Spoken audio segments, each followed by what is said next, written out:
Ya no me deja a mí admitir.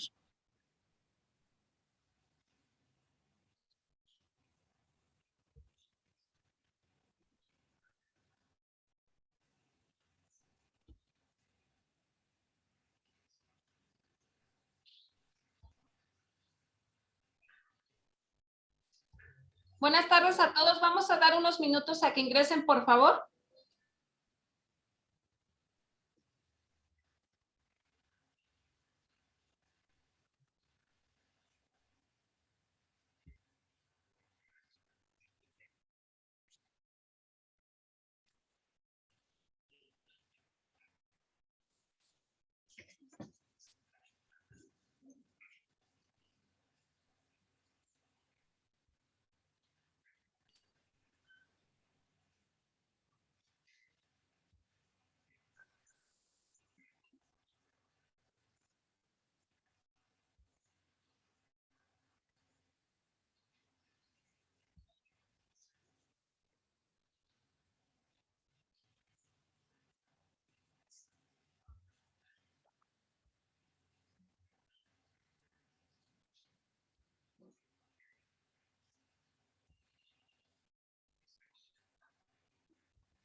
Buenas tardes a todos. Les pedimos que no se desesperen y nos den unos minutos en lo que los demás terminan de ingresar a la sala para poder dar inicio.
Ok, yo creo que ya son los menos. Si gustan, empezamos. Y yo aquí me quedo dando acceso. Gracias.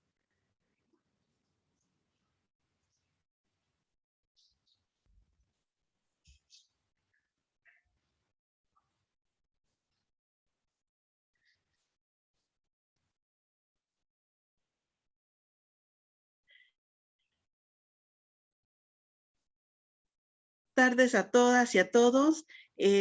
La Secretaría General, a través de la Unidad Politécnica de Gestión con Perspectiva de Género, y a través del CECIT 2, CECIT 4, CECIT 9 y CECIT 10, les damos la bienvenida a la actividad del día de hoy, a la conferencia que nos brindarán César de la Rosa y Ángel Zamudio del colectivo Los Nombres del Hombre. Sean todos bienvenidos y vamos a dar inicio, por favor. Adelante.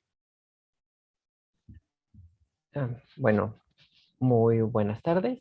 Mi nombre es César de la Rosa, psicoterapeuta. Bueno, el día de hoy yo y el psicoanalista Ángel Zamundio vamos a hablar un poco sobre el tema del hostigamiento sexual.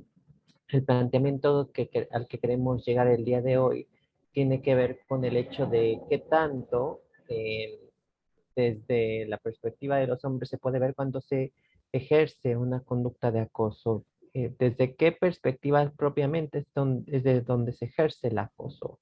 ¿Y cuáles son las consecuencias mismas que ésta tiene?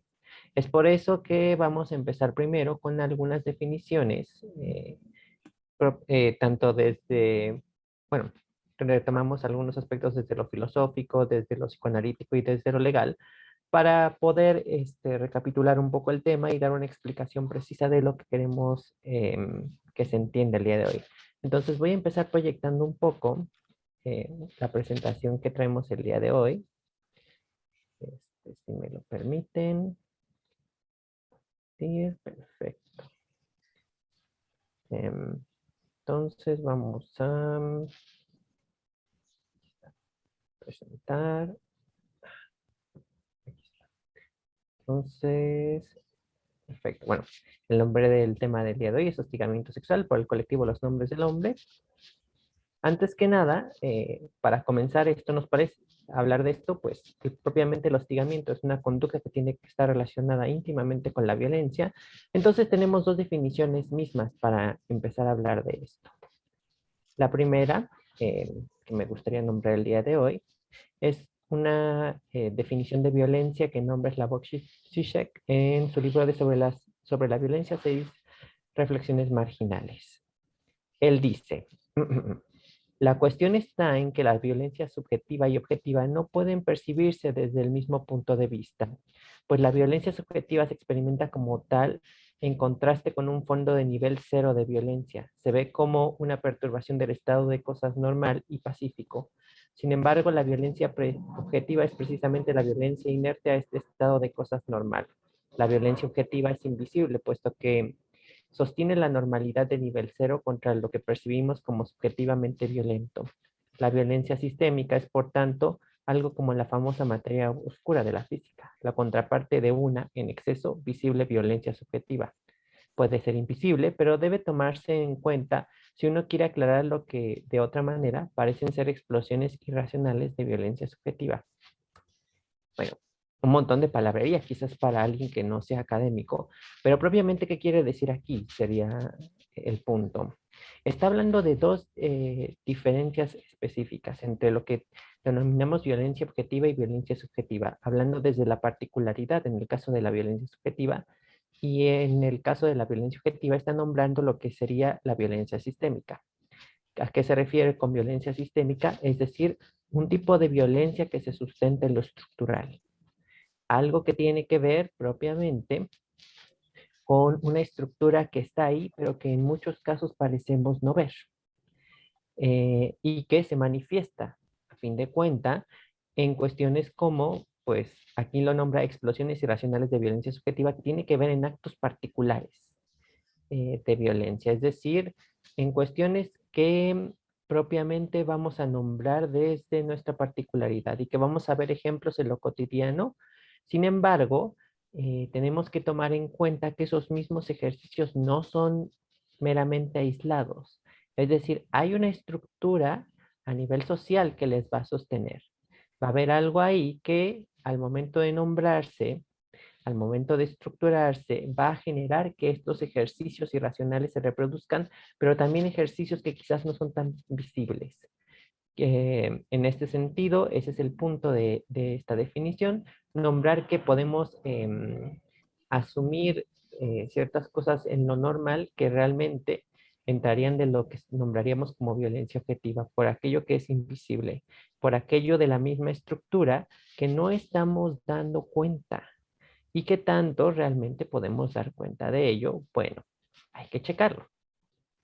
Ahora bien, esta es la definición de violencia tomada de la Campaña Mundial para la Prevención de Violencia de la ONU.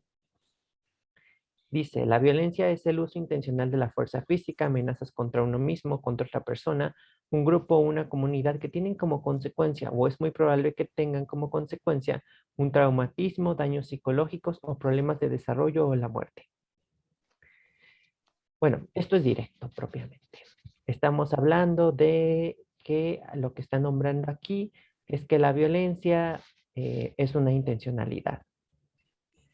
Habla propiamente de cómo nosotros, alguna persona o un grupo específico de personas, tiene una intención clara contra alguien o otro grupo de personas y entonces ejerce un acto que tiene como fin dañar. Aquí nombra traumatismo, daño psicológico, problemas del desarrollo o la muerte. Esta es una definición realmente muy corta. ¿Por qué? Porque, como ya nombré antes, cuando hablamos de la estructura misma, la violencia no solamente tendría que ver con estos actos directos, sino con lo que los sostiene. Es decir, si por ejemplo se ejerce un acto violento contra alguien en específico, como puede ser un acto discriminatorio, como puede ser un acto de lo que nombramos sexismo, hay que considerar no solamente el acto mismo y el sujeto que lo ejerce, sino la misma comunidad que lo va a alimentar. ¿Qué fue lo que llevó a ese sujeto a ejercer esa violencia? ¿Qué ideas, qué subjetividades, qué mismos consensos, qué contexto mismo orilla a ese sujeto a pensar que un acto violento es permitido o que esta es la alternativa misma a tomar? Las campañas de prevención de violencia, como la de la ONU, de la que se retoma esta definición, intentan simplificarlo en el acto subjetivo mismo. Sin embargo, parte de explicar un fenómeno como el hostigamiento, del que vamos a entrar posteriormente, requiere que pensemos que esto no simplemente es el acto mismo de hostigar, sino también todo lo que hay detrás de ello. Todas las conductas, todos los pensamientos, todas las subjetividades que va a haber detrás de esto para poderlo explicar. Es entonces que aquí tenemos que empezar a problematizar desde un fenómeno más estructural. Ángel, no sé si querías tú decir algo al respecto de esto. Sí, buenas tardes a todos y a todas. Somos muchas personas juntas, lo cual es bueno por el tema. Sin embargo, estamos yendo un poco a prisa por cuestiones acá de compromiso de cada uno de nosotros dos. Nada más me gustaría hacer como dos cosas. Una, comentarles que César, tanto César como yo y otro compañero, conformamos este colectivo que hemos nombrado Los Nombres del Hombre. Tiene sentido a partir de que los tres, en este caso ahorita solo César y yo, empezamos a trabajar para la Secretaría de Salud hace algunos años en un programa que justo atiende y previene la violencia de género. El trabajo que nosotros hacíamos ahí era trabajar con grupos de hombres, de manera grupal, en muchas instituciones públicas y privadas, bajo un esquema de taller. Entonces el taller se componía por 25 sesiones y trabajamos de manera semanal con cada grupo, eran muchos grupos, y eso lo hicimos durante algunos años.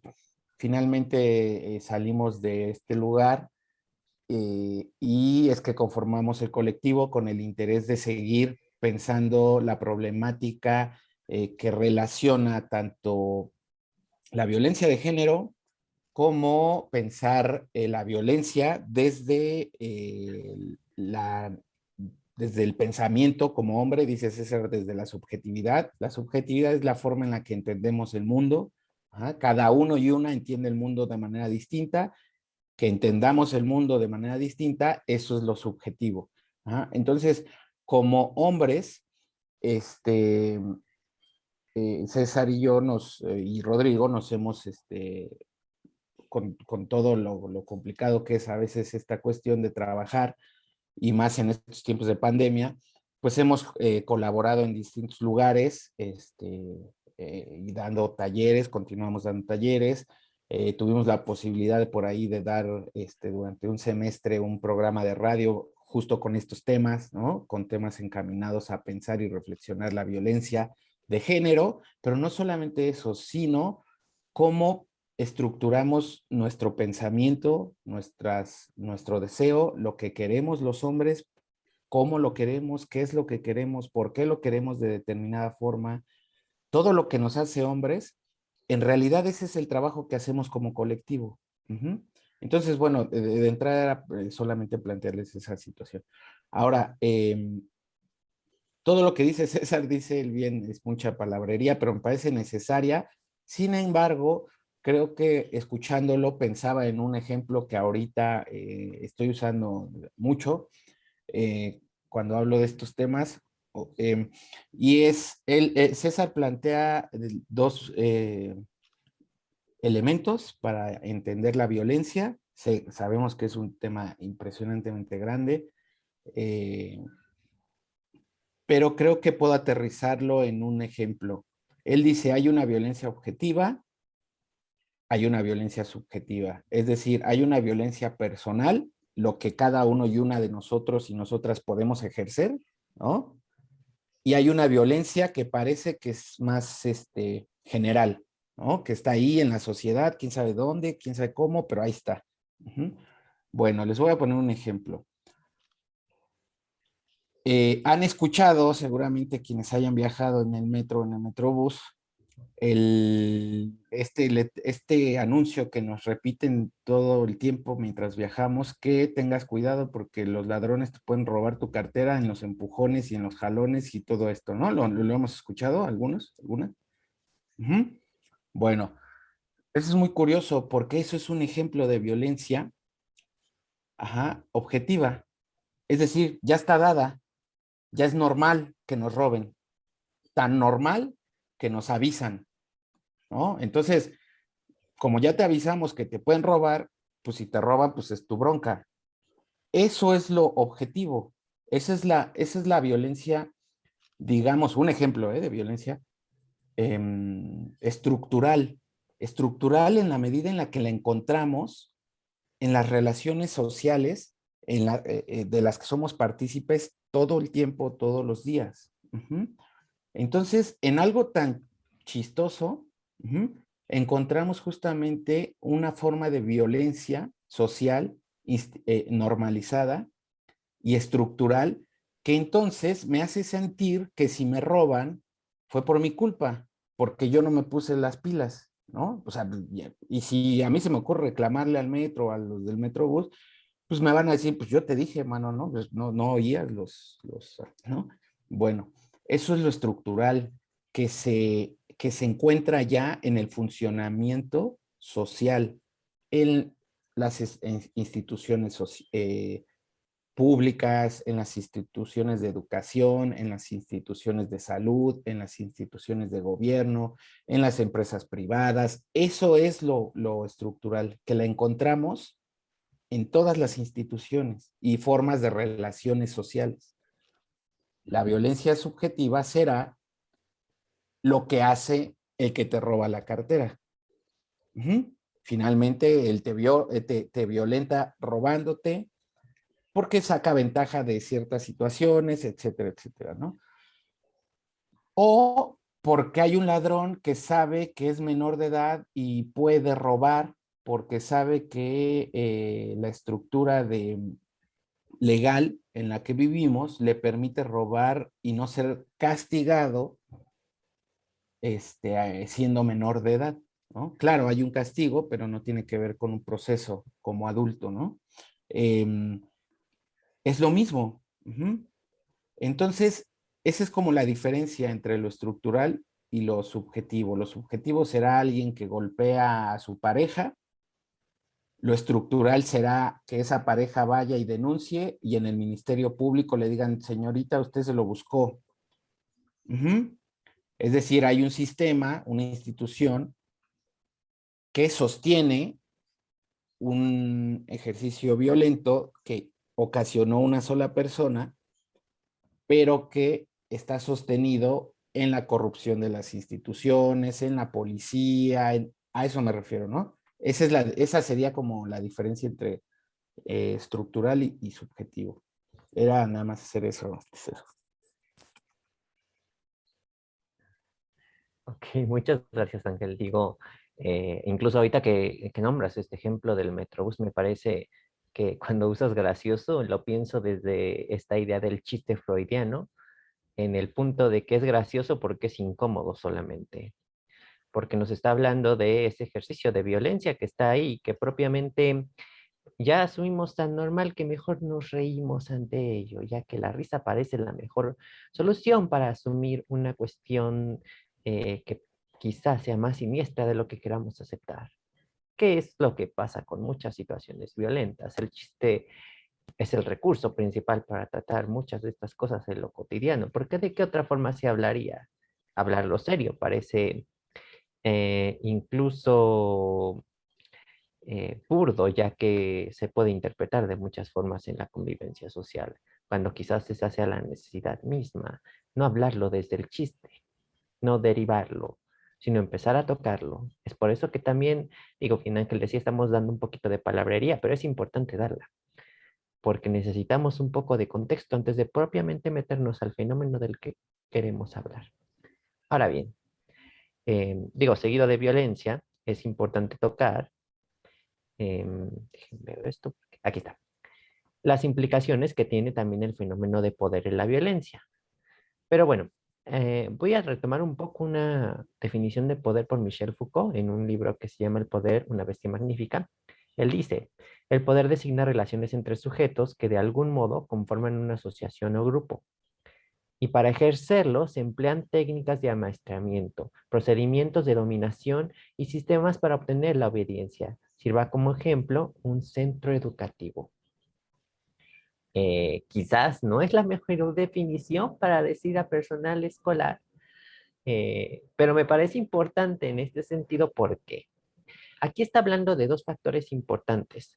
Primero que nada, aquí nombra el hecho de que esto se ejerce. El poder no es algo que se tenga, es algo que se ejerce. Es algo que las relaciones que van a establecer un grupo específico de personas, por ejemplo, un grupo de hombres o un grupo de personas con ingresos, o si nos hablamos de estructuras, un grupo a lo mejor de personas blancas, no lo sé, implementan como técnicas de amaestramiento, procedimientos de dominación sistemáticamente, volviendo otra vez al tema de la violencia objetiva, lo que va a pasar aquí es que se van a desarrollar distintos métodos. Nombra aquí el ejemplo del centro educativo, ¿por qué? Porque esto también se puede ver en la educación. Los sistemas de poder se van a ver alimentados también por estas cuestiones. Es decir, cómo la misma educación nos está alimentando esto. No solamente la educación en los centros escolares, sino también educación que tiene que ver con otras instituciones, incluyendo la familia como institución. ¿Esto qué quiere decir?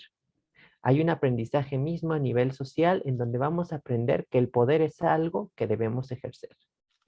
Porque si no se ejerce el poder, implicaría que estamos del otro lado del proceso de dominación. Es decir, que seríamos aquellos que obedecen, aquellos que acceden ante la dominación. Esto es lo que se conoce como un binario. Digo, filosóficamente se explica un poco con algo que se conoce como la dinámica del amo y el esclavo. Alguien domina, alguien es sujeto, alguien obedece, pues, Y en muchas relaciones se invierte, pero propiamente en la mayoría de los casos esto no pasa. ¿Por qué? Porque estructuralmente, porque, por ejemplo, en lo que nombraba Ángel, ¿no? En este ejemplo del metro. Bueno, del Metrobús, porque eso más bien lo anuncian en el Metrobús, no sé si en el metro propiamente pase.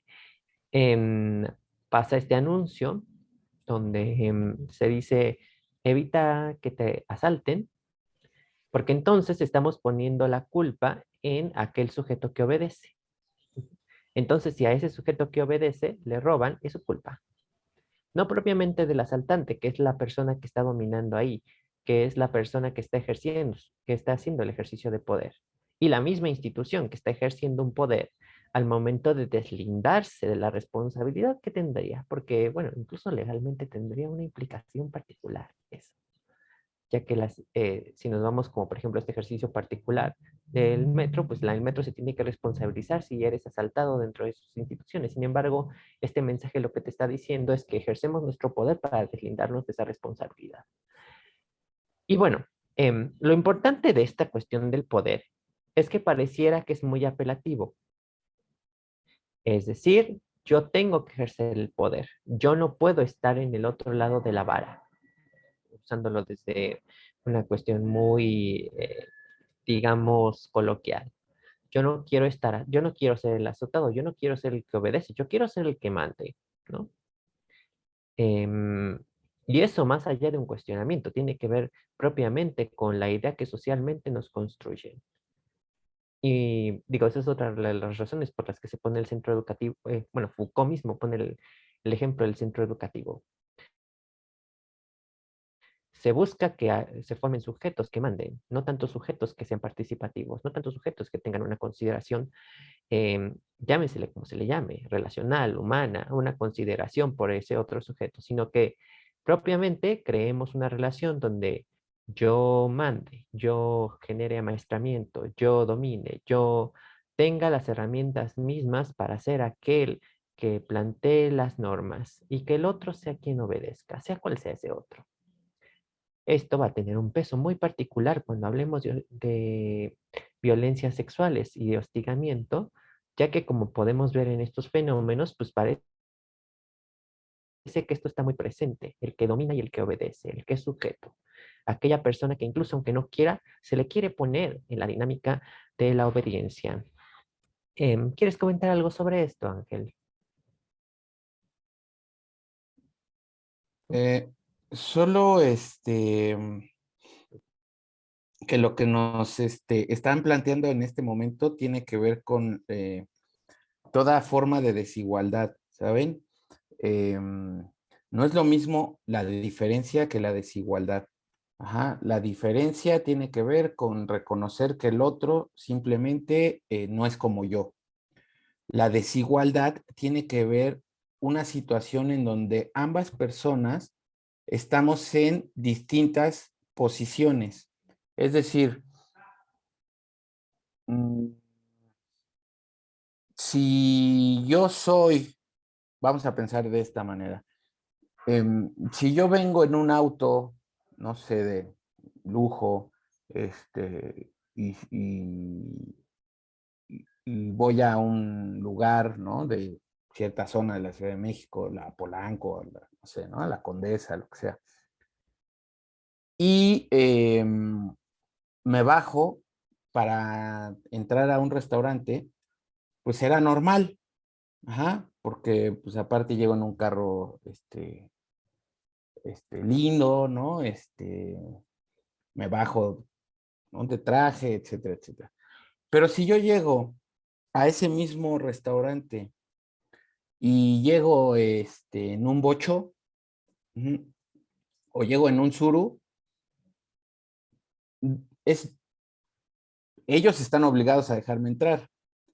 El lío es que yo puedo dudar que me dejen entrar.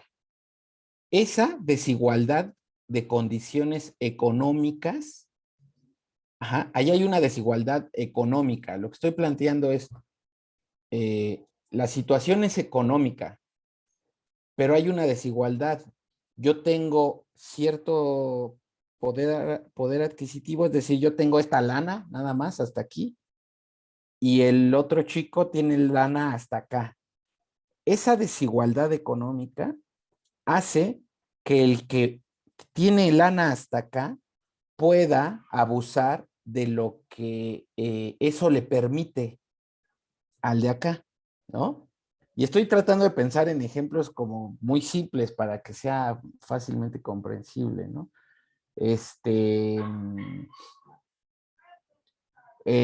Pienso, por ejemplo, en la gente que accede a este tipo de lugares y pienso en la gente que accede a ese tipo de lugares, pero como trabajadores. Ajá. Hay una desigualdad económica evidente. Uh-huh.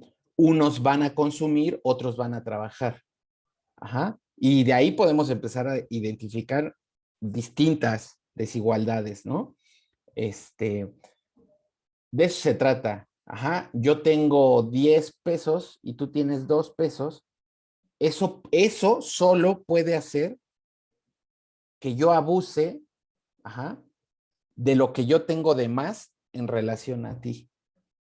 Ajá. Esa es una forma de ir comprendiendo lo que significa el poder, y el poder es un elemento importante para comprender cualquier forma de violencia, inclusive el hostigamiento, ¿no? Era eso nada más.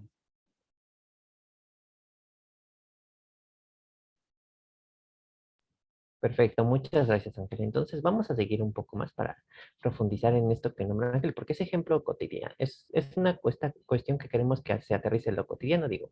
Entonces vamos a ir profundizando un poco más. Ahora bien, aquí, por ejemplo, estas son las definiciones de los tipos de violencia que se definen por parte de ONU Mujeres, ¿no? Tiene que ver con las mismas esferas donde esto sucede. Primero que nada, se plantea la violencia económica. Un ejemplo de esto es el control sobre los recursos financieros. Bueno, esa es la definición como tal. La violencia económica es el control sobre los recursos financieros de alguien más. Esto puede ser en pareja, puede ser hacia familiares. Digo, pasa mucho en lo cotidiano. Esposos que controlan los recursos financieros de su pareja a partir de que propiamente ella no tendría por qué trabajar. O si trabaja, esto más bien tiene que ver con una cuestión donde ella no tenga acceso a esos recursos porque implicaría desafiar algo como la estructura de poder que ya está mantenida ahí. También, por ejemplo, la violencia que se ejerce hacia los adultos mayores cuando tienen estos jubilación y se aprovechan de ese recurso. Cuestiones que tienen que ver en el mismo lado con otros tipos de violencia que ahorita vamos a ver. La violencia psicológica, esto tiene que ver con miedo, con intimidación. Es decir, es quizás el tipo de violencia que menos se ve en una primera instancia porque tiene que ver con factores que van más del lado de la relación que se establece con una persona. En este caso, siempre va a estar acompañada una relación que tenga de lado un ejercicio de poder.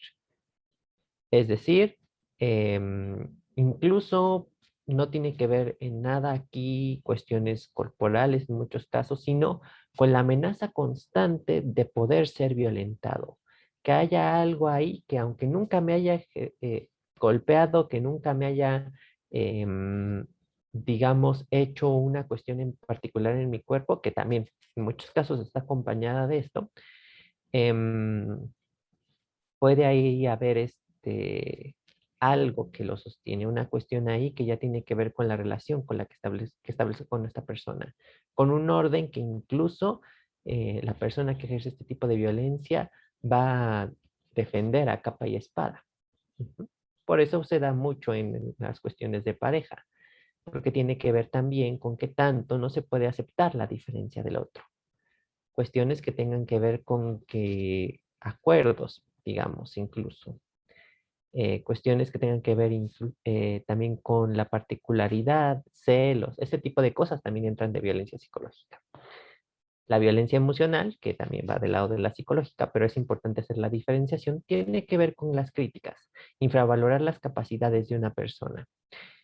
Bueno, esto es más explícita. Aquí hay actos muy específicos para mantenerla. ¿Por qué? Porque pues tiene que ver incluso, esta está muy relacionada con el lenguaje, con mantener por debajo de cierta estructura a alguien, dañar la percepción que esta misma persona tenga, su capacidad de autocrítica, su capacidad de construirse como sujeto individual, con tal de mantenerlo en una cuestión subordinada. La violencia física aquí nombra golpes, pellizcos y empujones. Claro, esto puede llegar a más, personas que incluso ocultan heridas debajo de la ropa, cuestiones constantes de violencia física y el problema de esto, aunque en muchos casos no se nota, es que se confunde también con un acto que en muchos casos, a pesar de que sea obvia la violencia física y a pesar de que la podemos ver, tenemos que tomar en cuenta que en muchas relaciones la violencia física hasta pareciera que alimenta una cuestión relacional. Es decir, muchos violentadores acompañando con violencia psicológica o violencia emocional, nombran la violencia, bueno, más bien, ejercen violencia física con el fin también de que la persona crea que esto tiene que ver con un acto de amor, en el caso de violencia de pareja. La violencia sexual es el acto sexual sin consentimiento. Aquí es importante notar que no solamente va a entrar la violación. Ajá.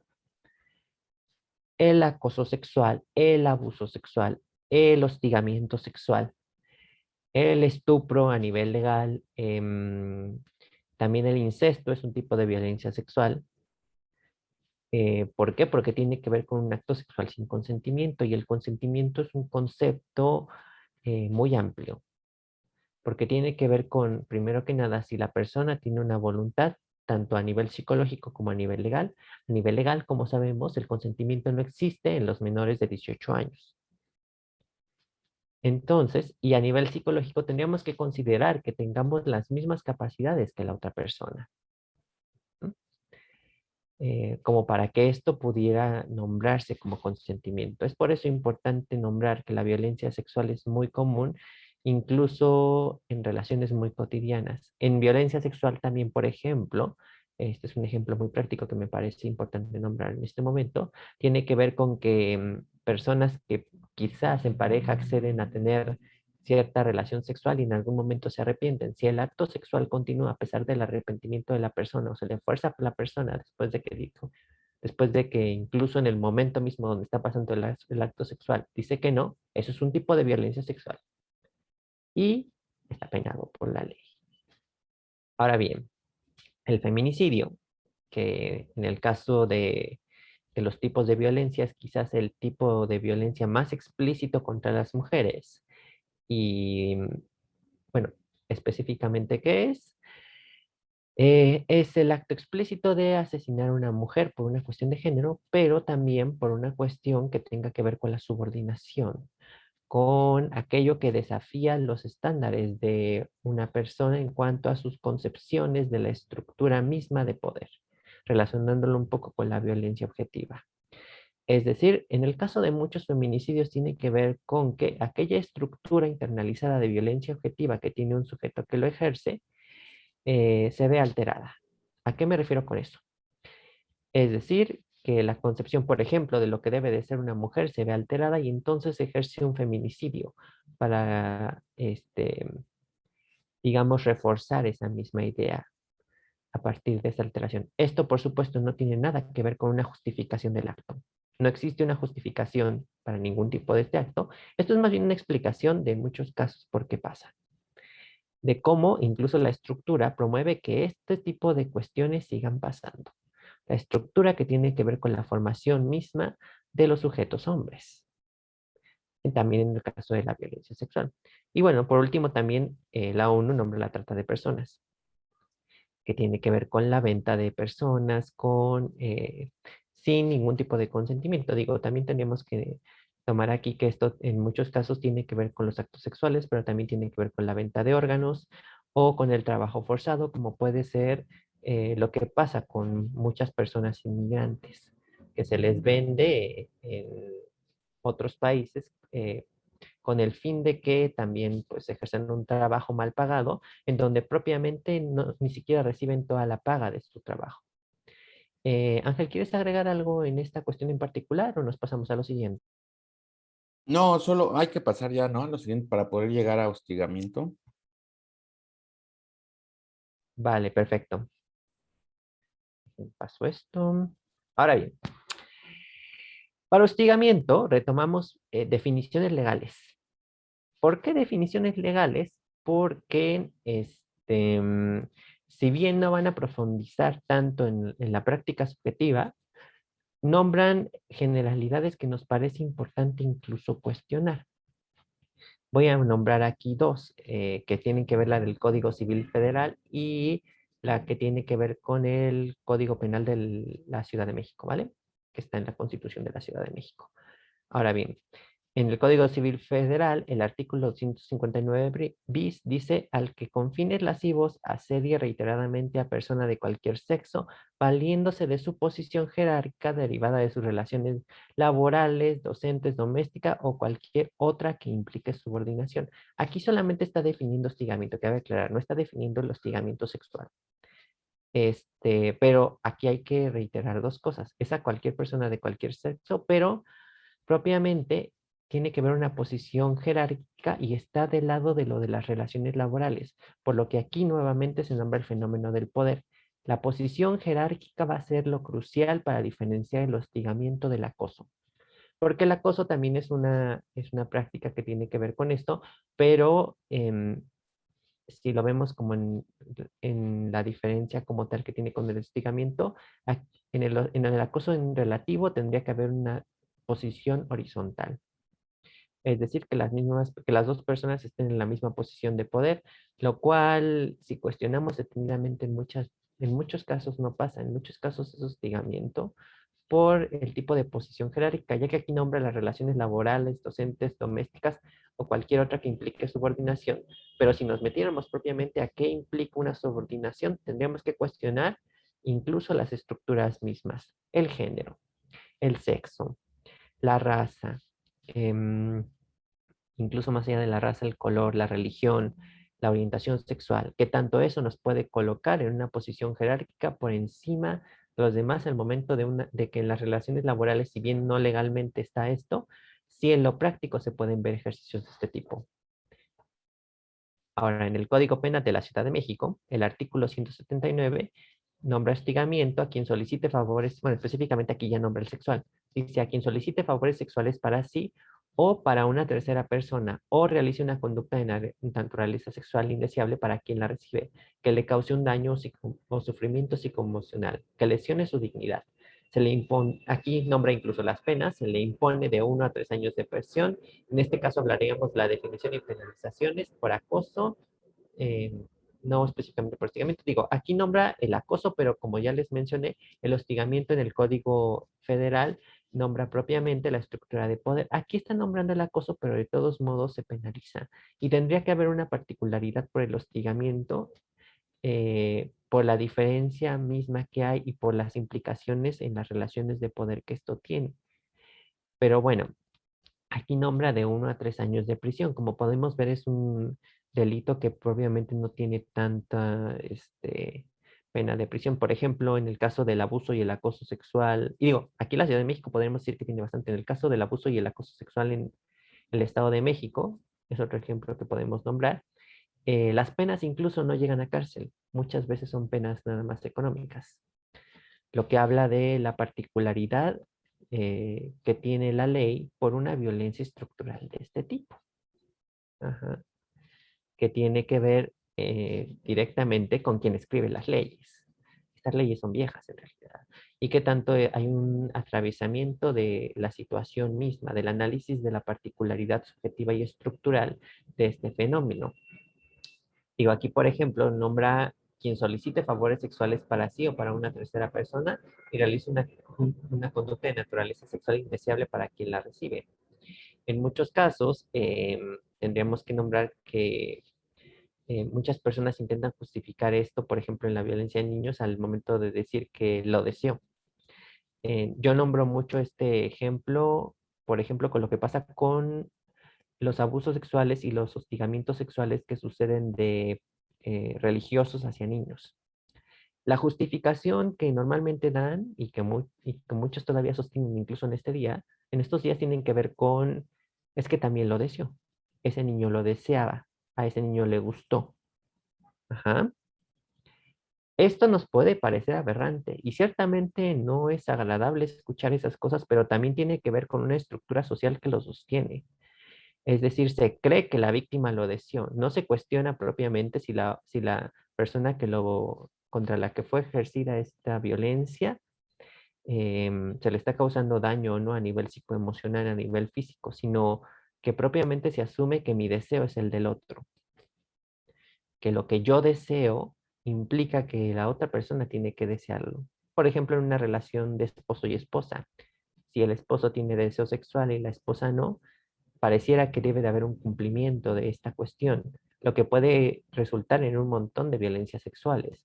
O la violencia que ejerce alguien que contrata un servicio de trabajo sexual, en donde pareciera que la trabajadora sexual no se puede negar al mismo ejercicio de, mm, de, bueno, de la petición propiamente del cliente y que entonces el mismo cliente puede ejercer violencia si ésta se niega, porque tiene que desearlo, cuando eso propiamente no tiene que ver nada con lo real, tiene que ver más bien con las estructuras que estamos teniendo al momento de que estructuralmente el hostigamiento pareciera una conducta normalizada, pareciera una conducta incluso aceptable en varios contextos.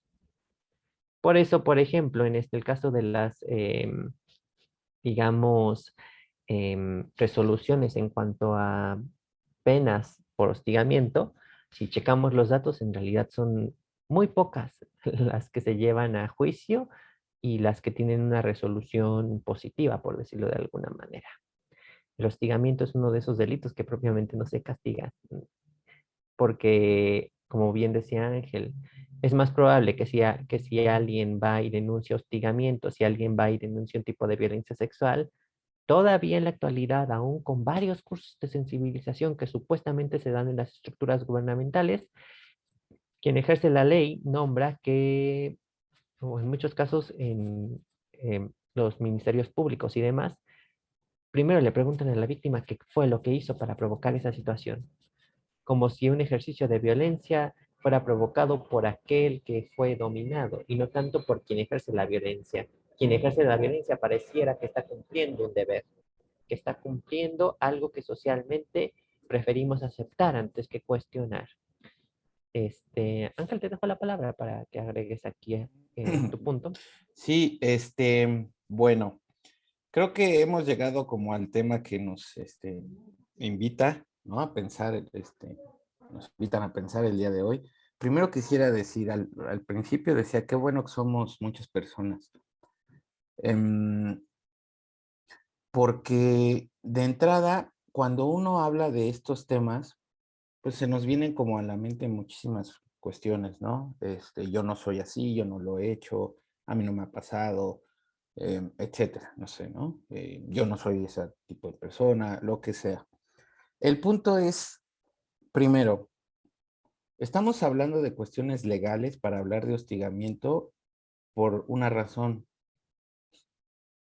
No es que no haya leyes que prohíban el maltrato, la violencia, el abuso, el hostigamiento. Claro que las hay. El punto es que ahora todo tiene relación. El punto es que no se aplican. Ese es el punto. Que lo que tendría que prohibir, las instancias, las instituciones, las personas que deberían velar por que estas cosas no sucedan, no aplican las leyes. Me voy a ir un poquito más para atrás. Es decir, ¿cómo es posible que esto suceda hasta el día de hoy? Que haya explotación infantil, maltrato a personas seniles, maltrato a mujeres, maltrato de hombres a otros hombres. Es decir, por supuesto que lo hay.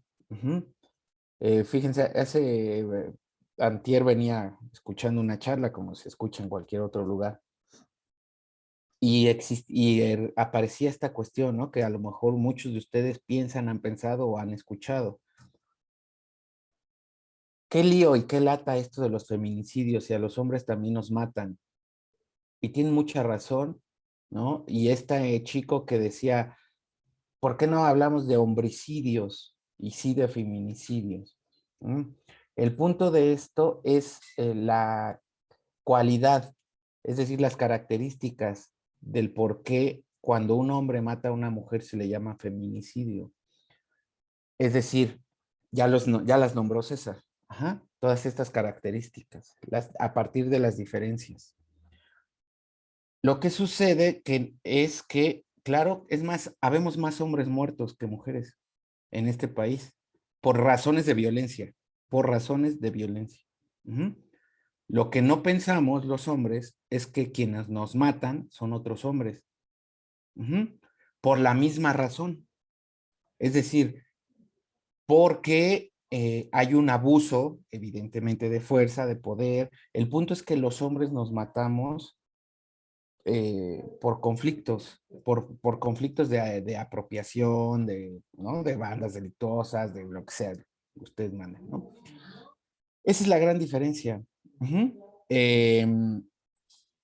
De no hablar de homicidios, porque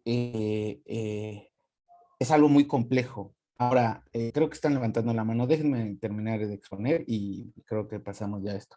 Ahora, les quisiera preguntar algo en relación a esto que decía César. Bueno, antes comentar, creo que hay una diferencia muy clara entre hostigamiento y acoso. César ya la ha venido describiendo. Hostigamiento tiene que ver con lo estructural. Una estructura es algo que va sobre algo. Eso es una estructura. Ajá. Y una cuestión jerárquica es que dentro de esa estructura vale más lo que está por encima que lo que está por abajo. Y entonces, arriba de lo que está por abajo hay algo que está todavía más arriba y luego todavía más arriba y luego. Eso es lo jerárquico. Ajá. Dentro de una estructura. Si pensamos en la Secretaría de Salud, por ejemplo, la instancia más alta dentro de esa institución pues, sería la secretaria o el secretario de salud. Y de ahí, pues el subsecretario y de ahí, bla, bla, bla, bla, ¿no? Así. Bueno, el hostigamiento tiene que ver con esa violencia, esas insinuaciones sexuales, esos abusos de poder, esos abusos de fuerza física, lo que sea, basados en que mi posición jerárquica está por encima de la tuya. Uh-huh. Eso sería hostigar. Acosar, decía César, se supone entre iguales, entre pares, más que entre iguales. Y pensemos en la calle, ¿no? Y yo les hago una pregunta a los hombres, ¿no?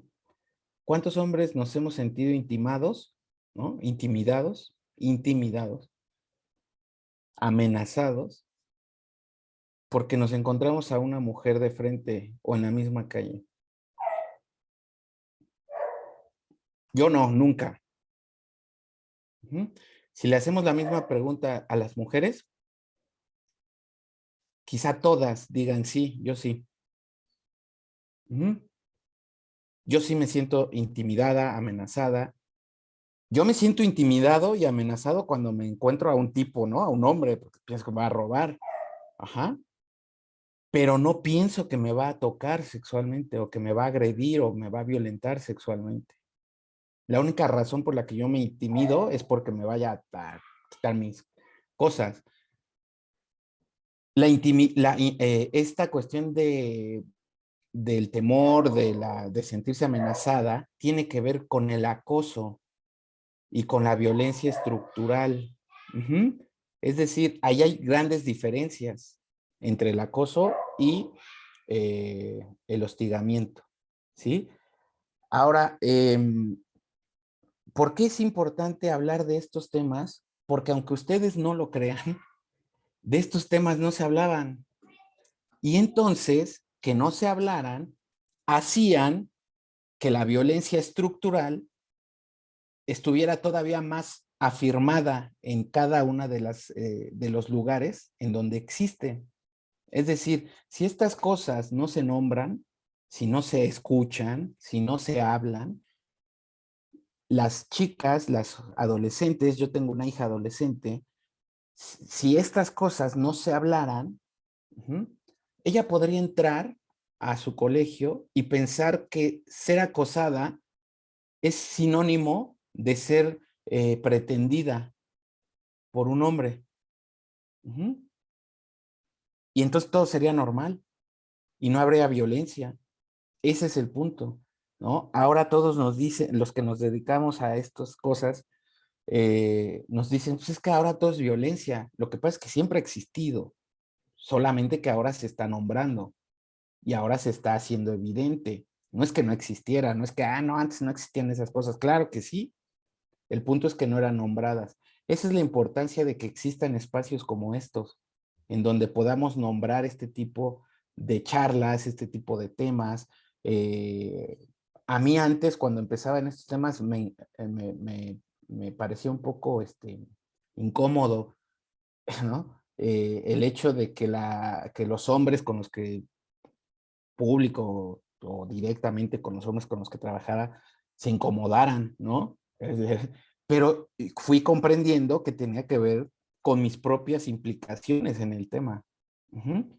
Al día de hoy, hablar de estos temas, pues sé que sé que incomoda, ¿no?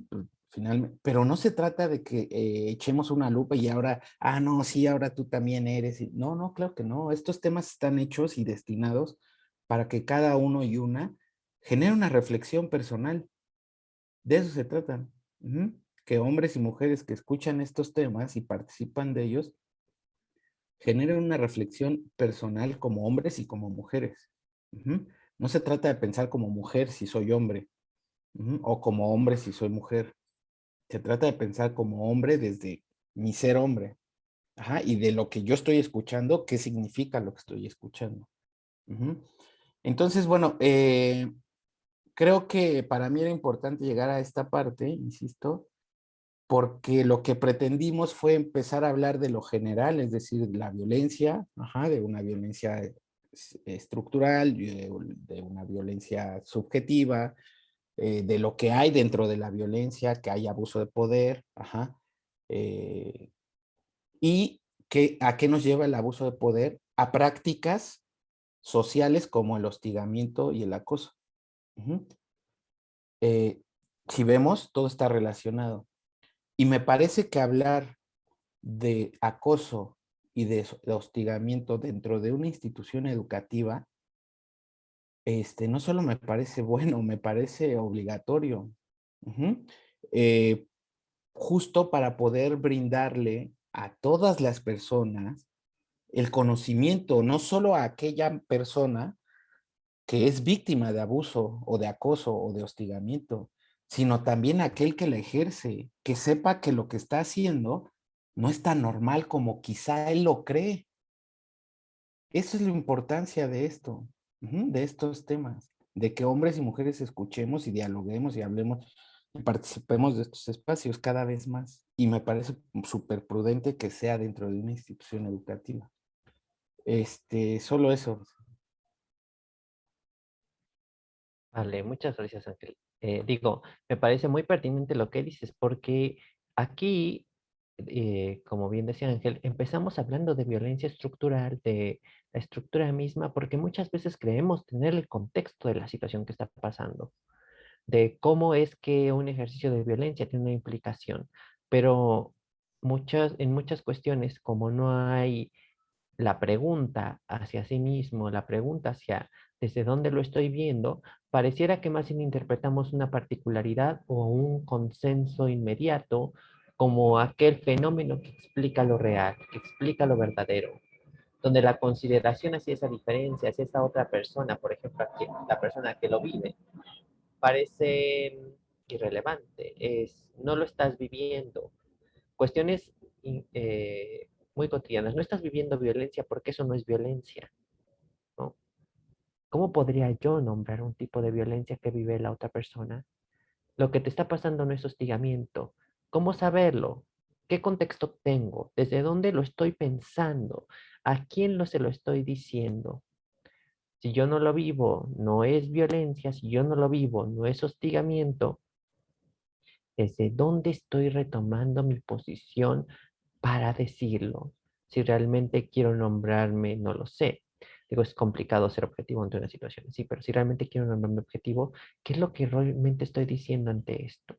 si nada más estoy haciendo una interpretación a partir de un contexto personal, de un contexto que tiene que ver con no cuestionar mis estructuras, sino asimilar que esas son verdades absolutas y que entonces todos los ejercicios de violencia que viva un otro, una otra, parecen irrelevantes.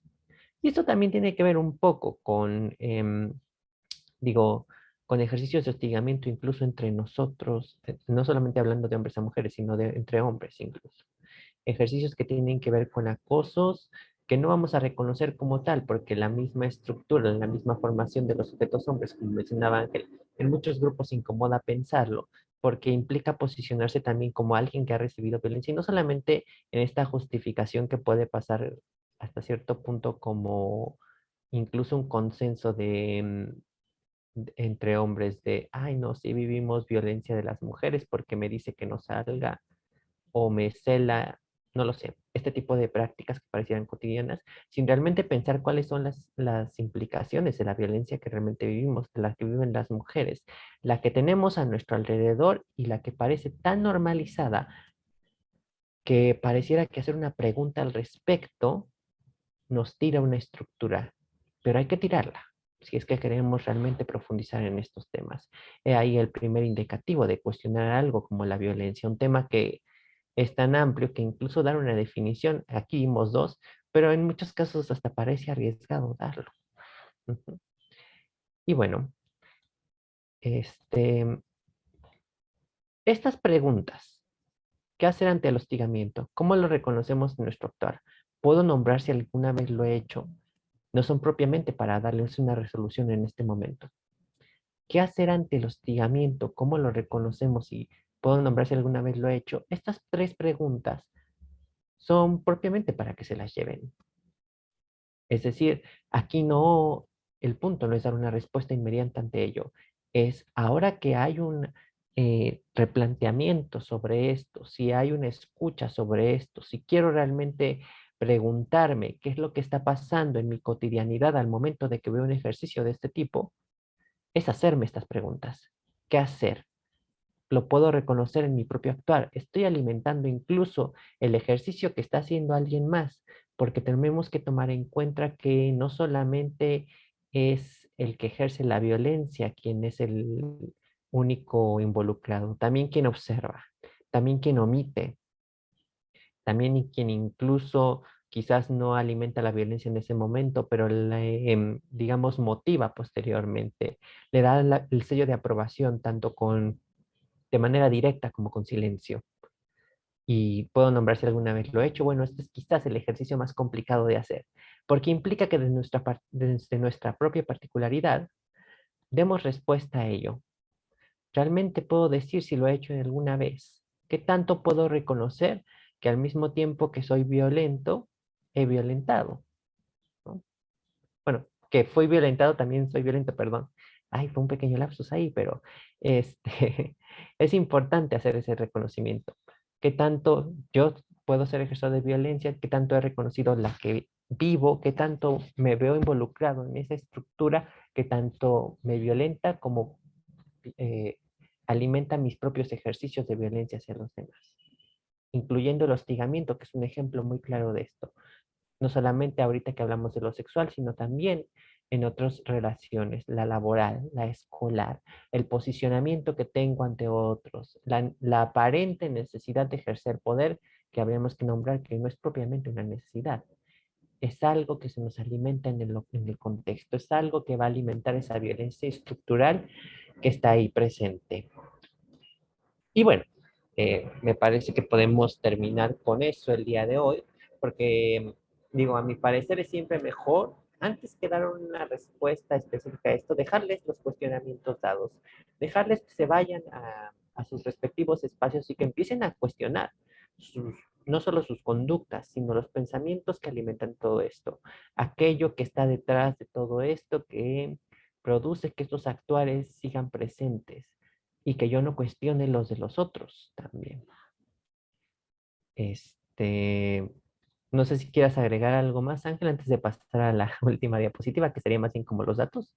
No, no, por mí, lo dejamos así. No sé si las organizadoras, tengan alguna cuestión por ahí,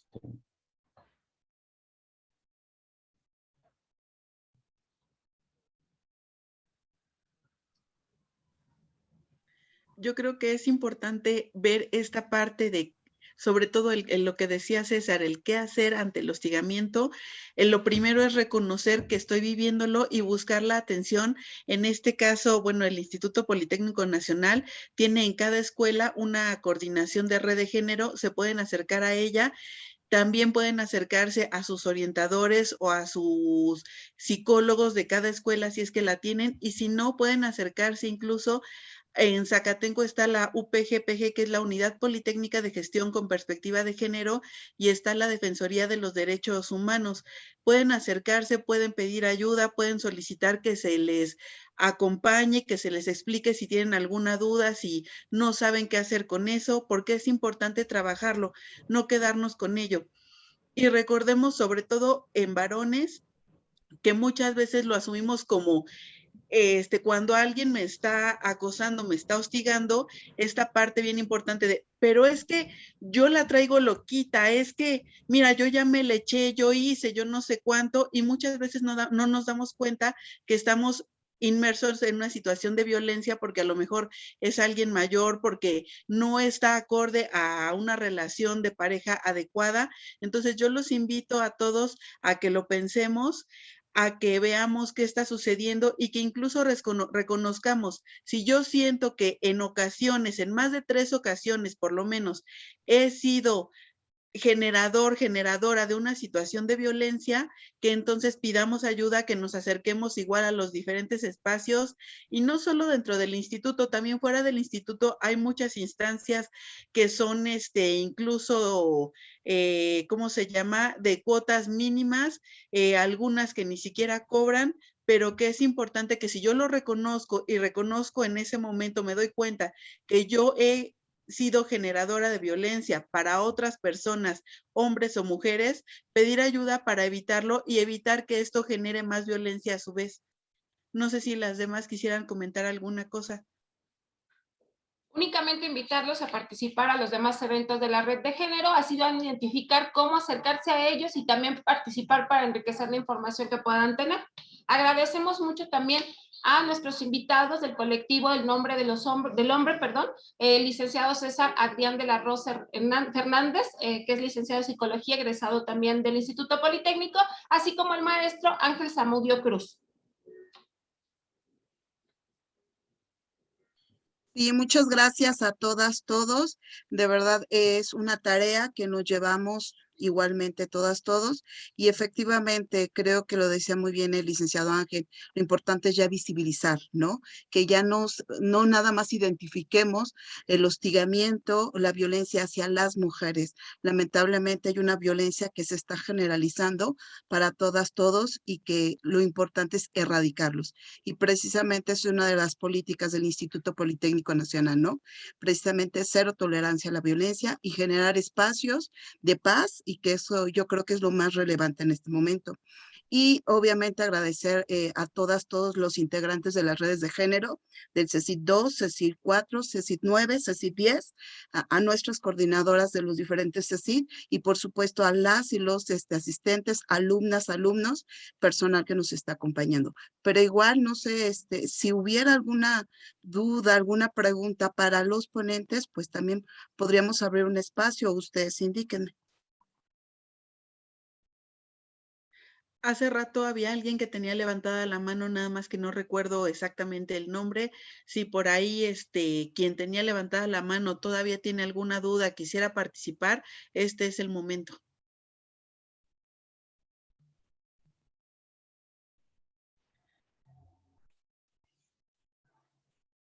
Oscar Danche. Oscar Danache. Adelante, por favor.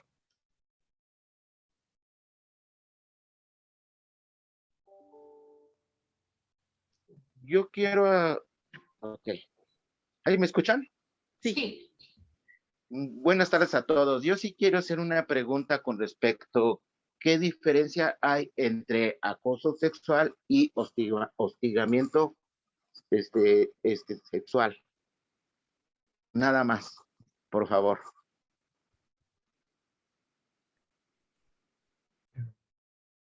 Si gustan, yo respondo propiamente esa pregunta.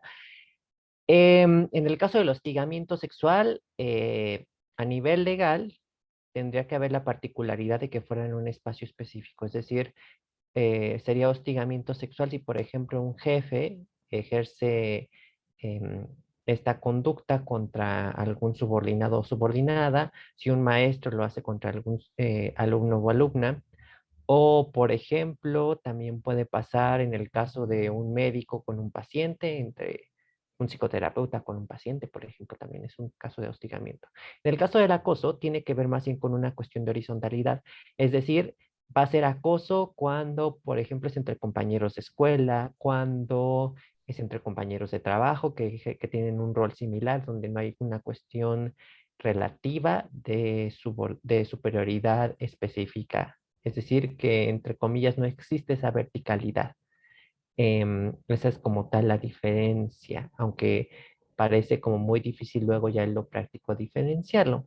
No sé si tú quieres agregar algo al respecto, Ángel, ¿o te parece bien? No, me parece que es claro, el hostigamiento se da dentro de una relación jerárquica, esa es la única diferencia. ¿Ah?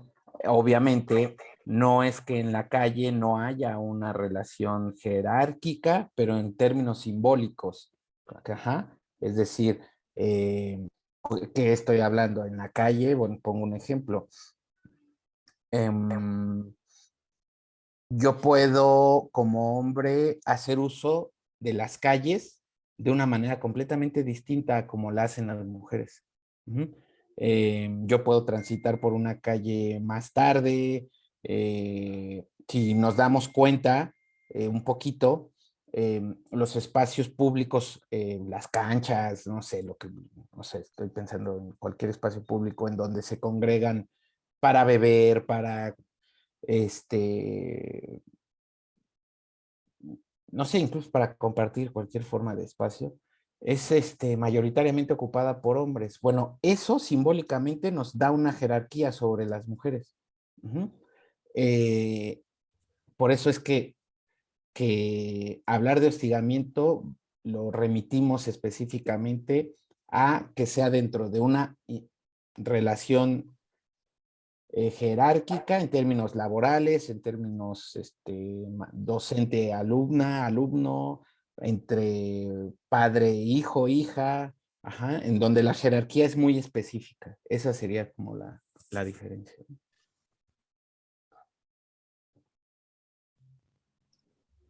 ¿Alguna pregunta más de los participantes?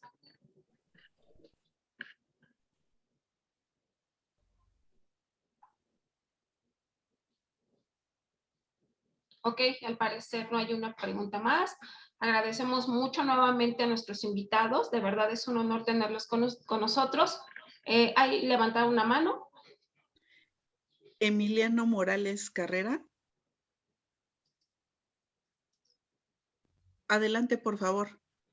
Gracias. ¿Y cuál es más o menos el proceso cuando se hace una denuncia de este tipo? Para una denuncia para eso de hostigamiento o acoso sexual. Ok, hay dos tipos. Esto estás hablando fuera, que digamos esta es la forma en que la trató nuestro ponente, o dentro del instituto.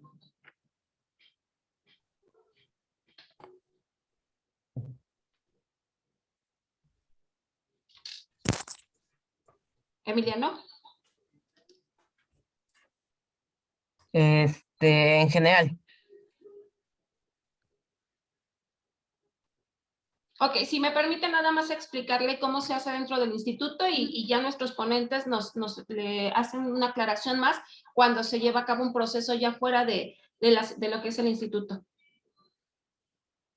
Ok, mira, cuando realizan una denuncia lo puedes hacer a través de la plataforma segura que se encuentra precisamente en la página de la Unidad Politécnica de Gestión con Perspectiva de Género, o a través del chat, que también es una vía segura.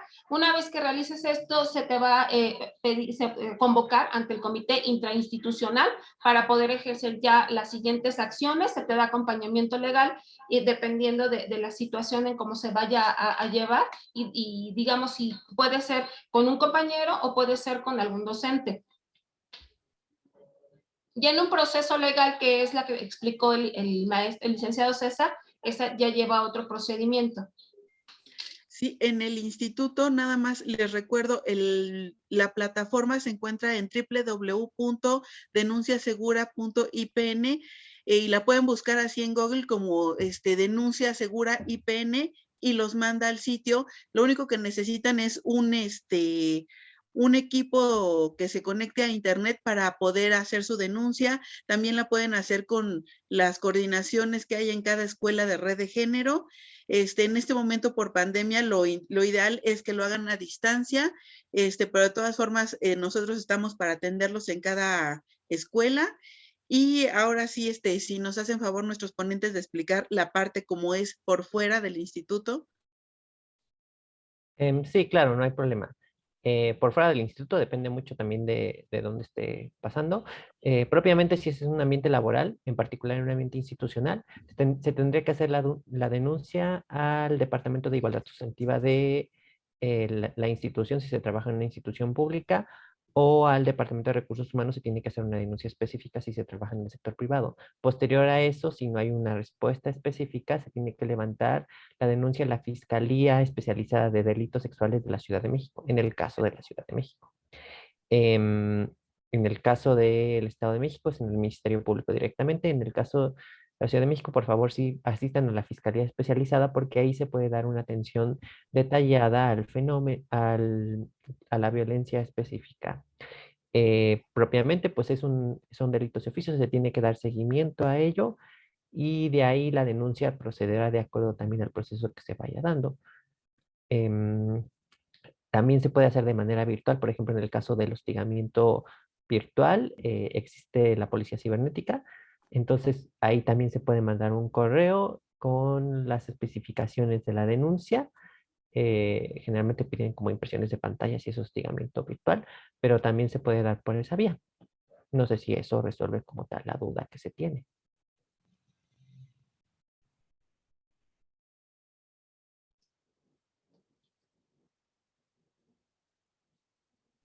Hay una pregunta más en el chat. Preguntan sobre Sí. cómo procede el acoso virtual, cómo aplica. Igualmente, como mencionaba, se tiene que hacer la denuncia virtual a la policía cibernética. Hay un correo específico que, digo, no lo tengo aquí a la mano, pero se puede buscar propiamente en redes. El correo específico se manda con la particularidad de lo que está ocurriendo en cuanto al acoso virtual, pues generalmente se pide que haya como una prueba virtual de esto, un screenshot de lo que está pasando, conversaciones o imágenes o lo que está pasando. También se puede hacer directamente si está ocurriendo en una red específica. Ya hay protocolos en algunas redes como Facebook y Twitter sobre este tipo de acoso, donde pues ya no se puede como tal bueno, se puede hacer la denuncia específica y propiamente bajan el contenido y se le suspende la cuenta a la persona. Sin embargo, pues es importante también hacer la denuncia a la policía cibernética para que haya un seguimiento más detallado, porque es un delito que también implica una penalización. También les aclaro que Ángel se tuvo que retirar por una cuestión de un paciente, pero bueno, de todos modos ahorita pasamos los datos específicos por si gustan contactarlo.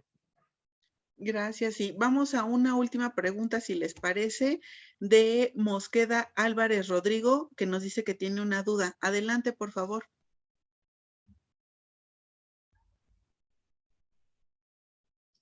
Anotó el chat que ya se resolvió. Ya se resolvió. Ok. Entonces, bueno, no sé si alguien más tiene alguna duda y si no, vamos a pasar a que César nos pueda dar los datos y haga el cierre, por favor. Claro, alguien levantó la mano. Cardoso Hernández Alejandro, creo que le levantó. Adelante, Alejandra.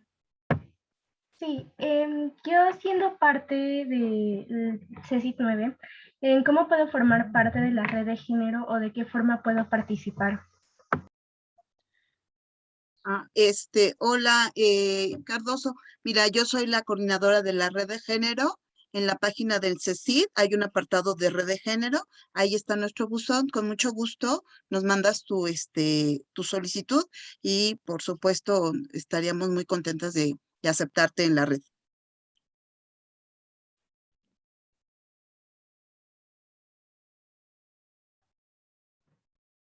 Ok, gracias. Perfecto. Bueno, entonces pasando a lo que sigue, nada más el agradecimiento y les queríamos dejar nuestros datos de contacto del colectivo Los Nombres del Hombre. Tenemos Facebook y Twitter en este sentido. El Facebook se encuentra con Los Nombres del Hombre, el Twitter es @losnombresdelh y también nuestro correo de losnombresdelpadre@gmail.com. Esto para cualquier información que vean pertinente. Actualmente estamos proporcionando también terapia individual y bueno, y de pareja también se da en algunos casos, tanto de manera presencial como virtual. Esto lo proporcionamos Ángel y yo. Rodrigo está proporcionando actualmente grupos de reflexión para hombres.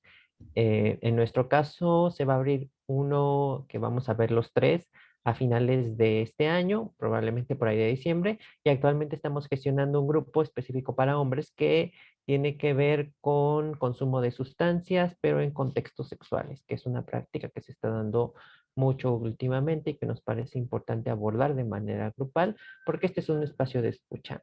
Nosotros también, igual que en la conferencia del día de hoy, damos algunos temas que tienen que ver propiamente con género, violencia, también hablamos de algunos temas que tienen que ver con consumo de sustancias, pero propiamente intentamos abordar las dinámicas que tienen que ver con la vivencia de los hombres y también con el atravesamiento de las cuestiones que tienen que ver con el género y la violencia, en este sentido, tanto de el ejercicio como de la vivencia misma de la violencia.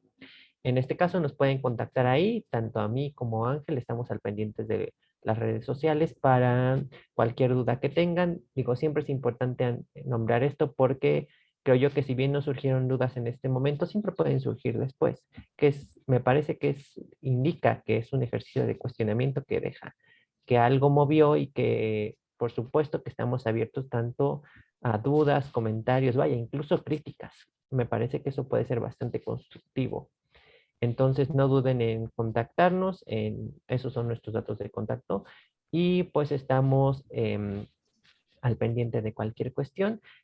También en el caso del tema del hostigamiento, pues es un tema complejo que también podemos seguir dialogando si así gustan.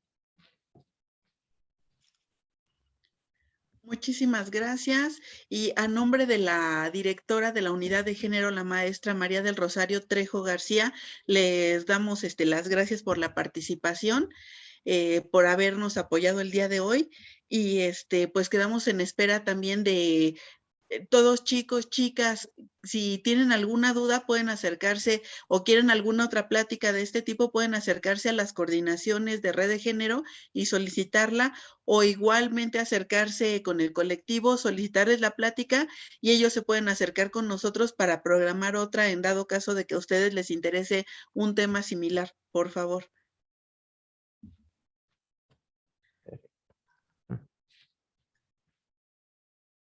Y pues de nuestra parte sería todo. Les damos las gracias por la participación del día de hoy al colectivo Los Nombres del Hombre y estamos en espera de poder participar con ustedes en otra ocasión. Muchísimas gracias. Igual nosotros felices de participar con ustedes y estamos al pendiente de cualquier participación futura. Muchas gracias. Nada más si me permites rápido mencionarle al grupo 1 y B6 del CECIT 9, tienen que tomar su siguiente clase, perdón, para que ingresen de nuevo a su licencia de clase. Gracias. América quiere participar también. Adelante. Y tienes silenciado tu micrófono, América.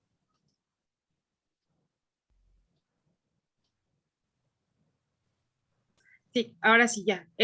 Bueno, pues más que nada agradecerles a todos su participación en este tipo de ejercicio. Al final del día, créanme, estos temas sí les sirven mucho a nuestras jóvenes.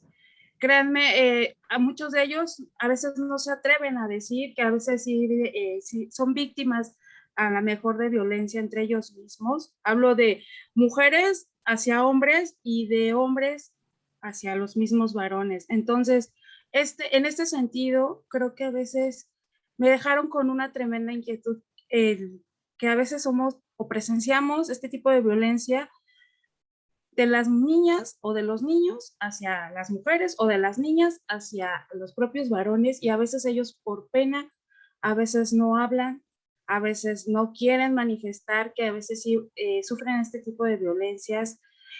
Muchas veces en el ejercicio de estas pláticas, o a veces cuando estábamos de manera presencial, en ocasiones nos habían manifestado algunos que a veces han notado que su propia familia ven como muy normal el criticar, el que algún varón o los hombres trabajen cosas de mujeres, y a veces no son objeto de burla, sino simplemente ellos están colaborando, están llevando a cabo estas tareas porque así lo han decidido y porque hay algo que estamos viendo en las nuevas masculinidades. Entonces, esta parte del acoso y hostigamiento, pues sí me deja esta tarea y esta labor de pensar, ¿qué hago si veo y presencio que en el caso de las niñas están siendo violencia o generando violencia hacia otro varón, y que a veces todos vemos y generamos burlas en otros y no hacemos nada, no actuamos nada, simplemente nos quedamos callados y vemos nada más ese ejercicio?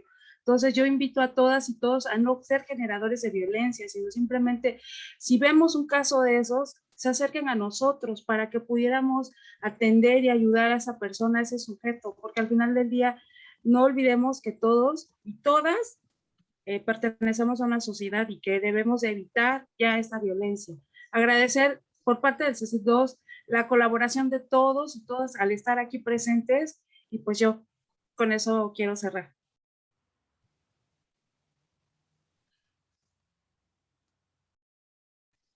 Muchas gracias a todos. Vamos a dar por terminada la sesión en nombre de la Secretaría General, la Unidad Politécnica de Gestión con Perspectiva de Género, el CECIT número 2, el CECIT 9, el CECIT 10 y el CECIT 4. Les damos las gracias por estar con nosotros el día de hoy. Hasta luego. Hasta luego, excelente tarde. Hasta luego. Hasta luego. Éxito en Linda tarde. este semestre a todas y todos.